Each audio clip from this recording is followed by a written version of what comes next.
नांदेड़ समेत मराठवाड़ा के मुतादिद अजला में पिछले 3 दिनों से जोरदार बारिश का सिलसिला जारी है। बारिश के सबब नदी नालों में सैलाबी सूरत हाल देखने को मिल रही है। बारिश की वजह से विष्णुपुरी डैम में पानी की मिकदार में मुसलसल इजाफा होता जा रहा है। ऐसे में गुंजाइश से ज़्यादा पानी को गोदावरी नदी में छोड़ा जा रहा है। इसके लिए विष्णुपुरी डैम के 4 दरवाजे खोले गए हैं। चौथा दरवाज़ा आज सुबह 5:15 पर खोला गया। इसी तरह इस वक्त डैम के कुल 4 दरवाजे खुले हैं। हुक्काम ने बताया कि गेट नंबर 5, 6, 16 और 17 खोला गया है, जिससे 1384 क्यूमिक्स यानी 48,875 क्यूसेक्स पानी का अखराज जारी है। इंतज़ामिया ने नदी किनारे अवाम से अपील की है कि वो एहतियात बरते और नदी के करीब जाने से गुरेज करे ताकि किसी भी नागहानी वाक़े से बचा जा सके। वहीं दूसरी तरफ पैनगंगा प्रोजेक्ट के तहत ईसापुर डैम में पानी की सतह काबू में रखने के मकसद से गुज़िश्ता रोज़ मौरखा 16 अगस्त की रात 10 बजे मज़ीद 2 गेट 50 सेंटीमीटर तक खोले गए।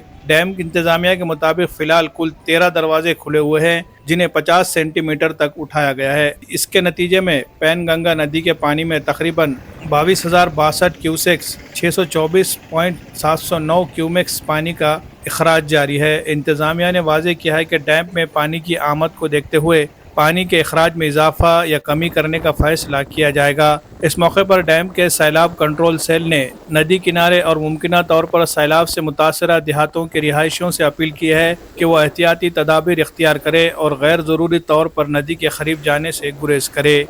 Bureau report, MCN Urdu news.